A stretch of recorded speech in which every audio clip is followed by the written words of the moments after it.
தர்மஸ்தாலா தோண்ட மண்டையோடு இந்தியாவையே பெரிய அதிர்ச்சிக்கு உள்ளாக்கி இருக்கு. ஏற்கனவே உற்று நோக்கி கொண்டிருந்த ஒட்டுமொத்த இந்தியாவும் அடுத்து என்ன நடக்க போகிறது அப்படிங்கிற ஒரு அதிர்ச்சியிலேயே ஒரு பரபரப்பிலேயே இருந்துகிட்டு இருக்காங்க. இதனால தான் போலீஸுடைய உயர் அதிகாரிகள் அசிஸ்டன்ட் கமிஷனர் எஸ்பி அப்படின்னு சொல்லி ஸ்பாட்டுக்கு படையெடுத்த நிகழ்வை பொறுத்த வரைக்கும் பெரிய ஒரு பரபரப்பை மென்மேலும் அதிகப்படுத்தி இருக்கிறது. தற்போதைய நிலையில தர்மஸ்தலாவில் என்ன நடந்துகிட்டு இருக்கு, கரண்ட் அப்டேட் என்ன, வாங்க இந்த வீடியோவில் விரிவா பார்க்கலாம்.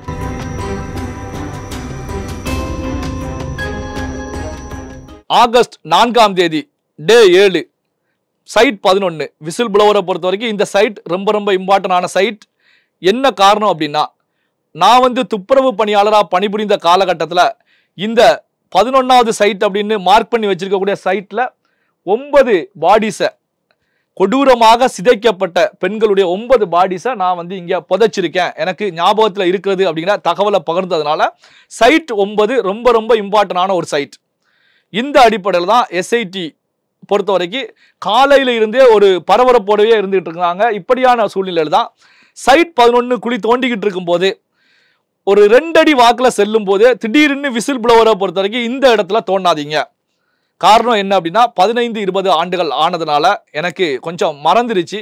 இதில் இருந்து சற்று தொலைவில் ஒரு சில மீட்டர் தள்ளி குழி தோண்டுங்க, கண்டிப்பாக அதில் சிதைக்கப்பட்ட பெண்களுடைய எலும்பு கூடுதல் கிடைக்கும் அப்படின்னு சொல்லி தெரிவித்தாங்க. உடனே ஸ்பெஷல் இன்வெஸ்டிகேஷன் டீமை பொறுத்த வரைக்கும் விசில் ப்ளோவர் சொன்னதை ஏற்றுக்கிட்டாங்க. இங்கே குழி தோன்றதை நிறுத்திட்டு 11A அப்படிங்கிற அடிப்படையில் விட்டுட்டு 11B அப்படின்னு சொல்லி அந்த நியூ லொக்கேஷனில் குழி தோண்டக்கூடிய வேலையில் எஸ்ஐடி டீம் தீவிரமாக ஈடுபட்டாங்க. இந்த விசில் ப்ளோவர் சொன்னது போல தான் அந்த 11 நியூ லொக்கேஷனில் 115 எலும்பு துண்டுகளும் ஒரு மண்டியோடும் அங்கே கிடைச்சிருக்கு. மொத்தம் 115 பார்ட்ஸ் அந்த இடத்துல கிடைச்சிருக்கு. இது மட்டும் இல்லாமல் ஒரு அடி குழி தோண்டும் போதே இந்த 115 பார்ட்ஸ் கிடைச்சிருக்க நிகழ்வும் ஒரு அதிர்ச்சியை உருவாக்கி இருந்தது. இந்த குழி தோண்ட, அதாவது நியூ லொக்கேஷன்ல குழி தோண்ட இடத்துல பக்கத்தில் இருக்கக்கூடிய மரத்தில் ஒரு ரெட் கலர் சாரி தூக்கு போடுவது போன்று அந்த சுருக்கு போட்டு அங்கே ஒரு ரெட் கலர் சாரி இருந்திருக்கு. பக்கத்தில் கிளாத்துகளும் அதிக அளவில், துணிகளும் அதிக அளவில் இருந்திருக்கு. இந்த அடிப்படையில் அங்கே இருந்த ஃபாரன்சிக் டீம்ல இருக்கக்கூடிய டாக்டர்ஸ் ஒருவரை பொறுத்த வரைக்கும் அந்த லொக்கேஷனுடைய அமைப்பை பார்க்கும்போது, அதாவது ஆழமே கிடையாது, ஒரு அடி ஆழத்திலேயே இது போன்ற எலும்பு பார்ட்ஸ்கள் கிடைச்சிருக்கு. பக்கத்தில் மரத்தில் தூக்கு போட்டதுக்கான கயிறும் சுருக்கு போட்டிருக்கு. அப்படிங்கிறதுனால கண்டிப்பாக இது சூசைட்டாக இருப்பதற்கான வாய்ப்புகள் இருக்கிறது அப்படிங்கிற தகவலை உடனே ஃபாரன்சிக் டீமுடைய அந்த டாக்டரும் தெரிவிச்சிருக்காங்க. ஸ்பெஷல் இன்வெஸ்டிகேஷன் டீமை பொறுத்த வரைக்கும் இந்த கிடைச்ச போன்ஸ் பீஸ்களுடைய டீட்டெயில் ப்ராப்பராக கிடைக்கணும் அப்படிங்கிற நிலையில் தான் மணிப்பால் ஃபாரன்சிக் சயின்ஸ் லேபரேட்டரி இங்கே அனுப்பிச்சு வச்சிருக்காங்க. அதாவது இந்த கிடைச்ச எலும்பு துண்டுகளுடைய ஏஜ் என்ன, ஜெண்டர் என்ன, இந்த எலும்பு துண்டுகளுக்குரிய நபர்கள் அது பெண்ணா ஆனா எப்படி அவங்க கொல்லப்பட்டாங்க, ஃபுல் டீட்டெயிலை பெறுவதற்காக அந்த லேபரேட்டரிக்கு இவங்க அனுப்பிச்சு வச்சிருக்காங்க. இந்த 4ஆம் தேதி மிக முக்கியமான ஒரு நாள் அப்படிங்கிறதுனால அந்த ஸ்பாட்டுக்கு காலையில் இருந்தே புத்தூர் சப்டிவிஷனுடைய அசிஸ்டன்ட் கமிஷனர் ஸ்டெல்லா வார்கீஸ் அந்த ஸ்பாட்லேயே இருக்காங்க. காரணம் என்ன அப்படின்னா, கண்டிப்பாக முக்கியமானது அப்படின்னு சொல்றதுனால நம்ம போலீஸ் டிபார்ட்மெண்ட்ல இருந்து முக்கியமான அதிகாரிகள் இருக்க வேண்டும் அப்படிங்கிற நிலையில தான் காலையிலேருந்து இவங்க ஸ்பாட்டுக்கு இருக்காங்க. இந்த மண்டியோடு 1 கிடைச்சதுனால 114 போன்ஸ் பார்ட்ஸ்கள் கிடைச்சதுனால அட்வொகேட் மஞ்சுநாத், ஏற்கனவே தெரியும் சுஜாதா பட் அவர்களுடைய அட்வொகேட், ஏற்கனவே இந்த விசில் ப்ளோவருக்கு அட்வொகேட்டாக அழைத்து சென்றவர். இந்த மஞ்சுநாத் திடீர்னு ஒரு குண்டை தூக்கி போடுறாங்க. என்ன குண்டை தூக்கி போட்டிருக்காங்க அப்படின்னா, 11வது சைட் நியூ லொக்கேஷன்ல தோண்டும் போது 3 மண்டையோடுகள் அங்க கிடைச்சிருக்கு. ஆனா பாத்தீங்கன்னா 1 கிடைச்சதா தான் சொல்லியிருக்காங்க. அங்கு இன்வெஸ்டிகேஷன்ல இருந்த எஸ்ஐடியை பொறுத்த வரைக்கும் ஒரு பொய்யான தகவலை சொல்றாங்க அப்படிங்கிற நிலையில ஒரு கருத்துக்களை பகிர்ந்திருக்காங்க. இது ஒரு விதமான பரபரப்பை அங்க உருவாக்கி இருக்கிறது.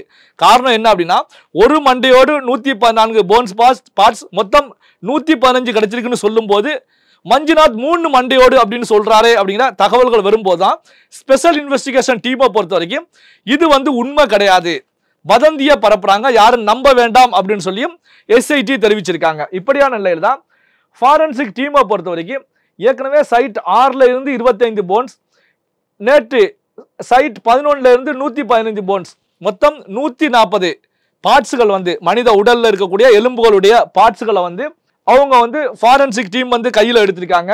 அதே நேரத்தில் ஏஜ், ஜெண்டர், எப்படி இறந்தாங்க, காஸ் ஆஃப் டெத் போன்ற தகவல்கள் எல்லாம் ஈஸியா எடுத்துக்கலாம். டிஎன்ஏ ப்ரொஃபைலிங் மூலமா ஈஸியா எடுத்துக்கலாம் அப்படிங்கிற தகவல்களையும் அவங்க தெரிவிச்சிருக்காங்க.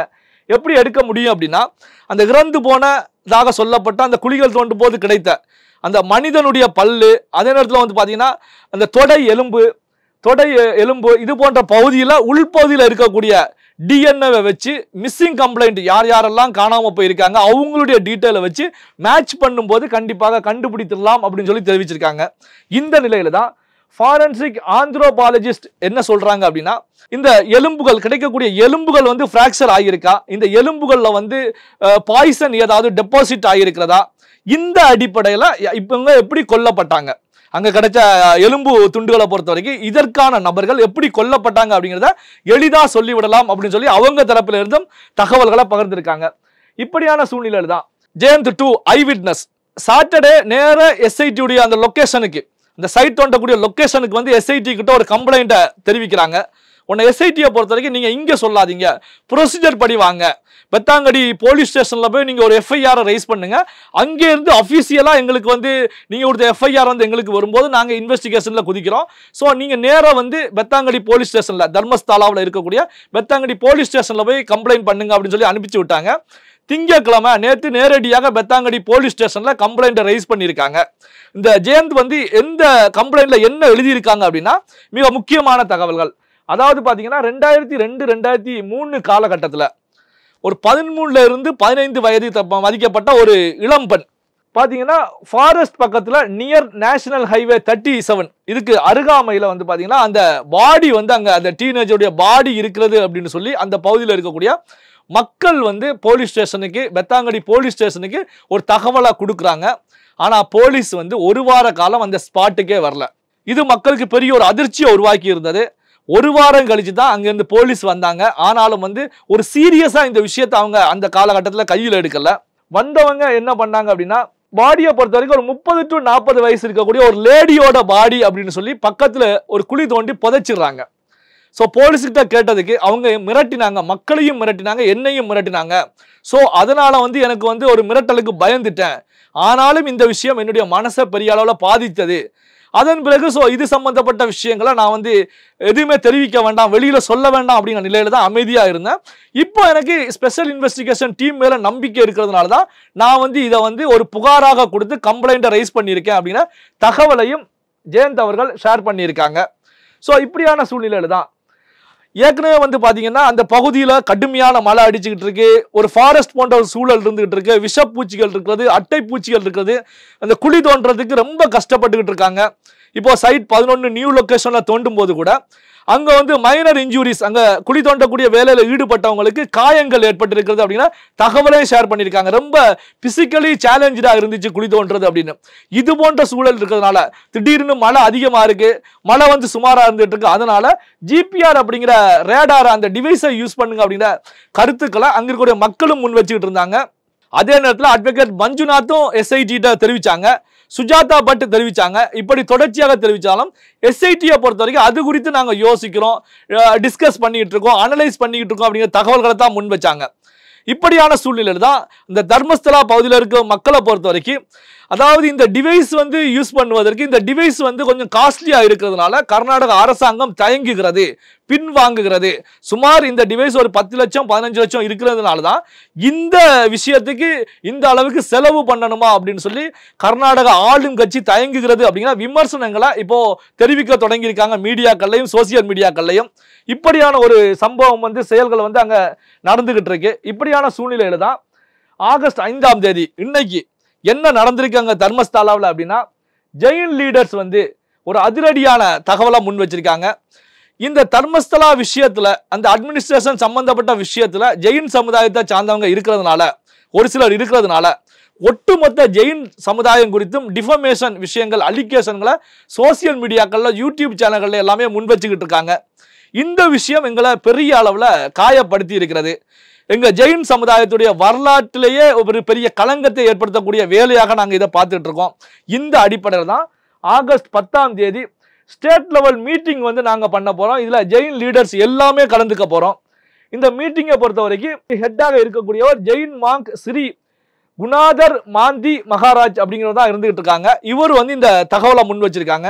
10ஆம் தேதி ஜெயின் லீடர்ஸ் உடைய மீட்டிங்குக்கு பிறகுதான் நாங்க அடுத்த கட்டம் என்ன செய்ய போறோம், ஆர்ப்பாட்டத்தில் ஈடுபடுவது, போராட்டத்தில் ஈடுபடுவது போன்ற முடிவுகள் வந்து ஆகஸ்ட் 10ஆம் தேதி இந்த மீட்டிங்ல எடுக்கப்படும் அப்படிங்கிற தகவலை முன் வச்சிருக்காங்க. அது மட்டும் இல்லாம ஸ்பெஷல் இன்வெஸ்டிகேஷன் டீமுடைய இன்வெஸ்டிகேஷனை வந்து நாங்க வெல்கம் பண்றோம், சப்போர்ட் பண்றோம். அவங்க வேகம் எடுத்து செயல்பட்டுக்கிட்டு இருக்காங்க. ஒரு நியாயமான முறையில் நீதி கிடைக்கணும் அப்படிங்கிற நிலையில தான் அவங்களுடைய விசாரணை போய்கிட்டு இருக்கு. அதையும் நாங்க வெல்கம் கொடுக்கணும் அப்படிங்கிற தகவல்களையும் பகிர்ந்திருக்காங்க. இந்த நிலையில தான் இன்று ஆகஸ்ட் 5ஆம் தேதி காலையிலேயே, அதாவது ஆகஸ்ட் 4ஆம் தேதி பாத்தீங்க அப்படின்னா Puthur assistant commissioner Stella Varghese ஸ்பாட்ல இருந்தாங்க. இன்று ஆகஸ்ட் 5ஆம் தேதி இந்த ஸ்டெல்லா வர்கீஸ் கூட ஸ்பெஷல் இன்வெஸ்டிகேஷன் டீமுடைய எஸ்பி ஜிதேந்திரா குமார் தயாமா அவர்களை பொறுத்த வரைக்கும் அவங்களும் ஸ்பாட்ல இருந்தாங்க. அதாவது பாத்தீங்கன்னா எஸ்ஐடி உடைய எஸ்பி ஏன் இன்னைக்கு அந்த ஸ்பாட்டுக்கு வந்தாங்க அப்படின்னா, இந்த குழி தோண்டக்கூடிய பணிகள் 11ஆம் தேதி 115 போன்ஸ்கள் எலும்பு துண்டு கிடைச்சிருக்கு. மொத்தம் 140 ஆயிருச்சு. இப்படியான சூழ்நிலையில இன்று 12-13வது குழிகள் தோண்டும் போது அங்க அதிக அளவுல கிடைப்பதற்கு, எலும்பு கூட கிடைப்பதற்கு வாய்ப்புகள் இருக்கிறது அப்படிங்கிற நிலையில தான் எஸ்பி ஜிதேந்திர குமார் தயாமா அவர்களும் அங்க ஸ்பாட்டுக்கு வந்திருக்காங்க. ஸோ இந்த நிலையில தான் ஏற்கனவே ஜெயந்த் வந்து தர்மஸ்தலா பெத்தாங்கடி போலீஸ் ஸ்டேஷன்ல ஒரு கம்ப்ளைண்ட் ரைஸ் பண்ணியிருந்தாங்க, எஃப்ஐஆர் கொடுத்திருந்தாங்க. அதாவது எஸ்ஐடி கொடுத்தாங்க, எஸ்ஐடி போலீஸ் ஸ்டேஷன்ல கொடுக்க சொன்னதுனால மண்டே போலீஸ் ஸ்டேஷன்ல போய் கொடுத்திருந்தாங்க. இந்த எஃப்ஐஆரை பொறுத்த வரைக்கும் இந்த எஃப்ஐஆர் வந்து அபிஷியலாக ஸ்பெஷல் இன்வெஸ்டிகேஷன் டீமுக்கு நாங்க ஃபார்வர்ட் பண்றோம் அப்படின்னு சொல்லி எஸ்ஐடி உடைய south Kannada SP doctor K Arun அவர்கள் வந்து அதிகாரப்பூர்வமா அனௌன்ஸ் பண்ணியிருக்காங்க. அதாவது இந்த கம்ப்ளைண்ட் வந்து எஸ்ஐடிக்கு போயிருக்கிறது அப்படின்னு. எஸ்ஐடியை பொறுத்த வரைக்கும் இப்போ ரிவ்யூ பண்ணிக்கிட்டு இருக்கோம். இந்த எஃப்ஐஆர் குறித்தும் விசாரணையில நாம இறங்குவோம் அப்படிங்கிற தகவல்களை பகிர்ந்திருக்காங்க. இப்படியான சூழ்நிலையில் தான் இந்த தர்மஸ்தலா விவகாரத்தை பொறுத்த வரைக்கும் நாளுக்கு நாள் ஒரு வீரியம் அதிகமாகி, ஸ்பீடு அதிகமாகி, இப்போ விசில் புலவர் தெரிவித்தது போல அந்த 13 சைட் அப்படிங்கிற நிலையில இறுதி கட்டத்தில் இருந்துகிட்டு இருக்கு. அது ஆகஸ்ட் 5 இன்னைக்கு பொறுத்த வரைக்கும் அந்த 12-13 குழிகள் தோண்டக்கூடிய வேலைகள்ல ஒரு 40-50% பணிகள் நிறைவேறுவதற்கான வாய்ப்புகள் இருக்கிறது.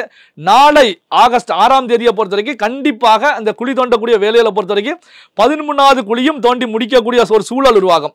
இப்போ பாத்தீங்கன்னா இந்த 11வது குழிக்கு மேலதான் சிதைக்கப்பட்ட அதிக அளவிலான பெண்களை ஒவ்வொரு குழியிலையுமே நான் புதைச்சிருக்கேன் அப்படின்னு சொல்லி விசில் புலவர் தெரிவிச்சாங்க. 11ல 9 அப்படின்னு சொல்லி தெரிவிச்சாங்க. 13 பொறுத்த வரைக்கும் எண்ணிக்கையே சொல்லாமல் அதிக அளவிலான பாடிஸ் புதைக்கப்பட்ட பிளேஸ், அந்த மார்க் பண்ணப்பட்ட சைட் 13 தான் அப்படின்னு சொல்லி தெரிவிச்சிருந்தாங்க. இப்போ பாத்தீங்கன்னா 13லையும் இந்த ஒர்க்கர்ஸ் எஸ்ஐடி டீம் கை வச்சுட்டாங்க. நாளை ஆகஸ்ட் 6ஆம் தேதியை பொறுத்த வரைக்கும் இந்த தர்மஸ்தலா விவகாரத்தில் மிக முக்கியமான ஒரு நாளாக இருக்கும் அப்படின்னு சொல்லித்தான் இந்த புகார் கொடுத்தவங்க, கம்ப்ளைண்ட் கொடுத்தவங்க, தர்மஸ்தலாவில் இருக்கக்கூடிய பெருவாரியான மக்கள் மட்டுமல்லாமல் ஒட்டுமொத்த இந்தியாவே எதிர்பார்த்துக்கிட்டு இருக்கு. ஆகஸ்ட் 6ஆம் தேதி நாளை என்ன நடக்கிறது தர்மஸ்தலாவில், நாளைக்கு அது குறித்த அப்டேட் பார்க்கலாம். நன்றி, வணக்கம்.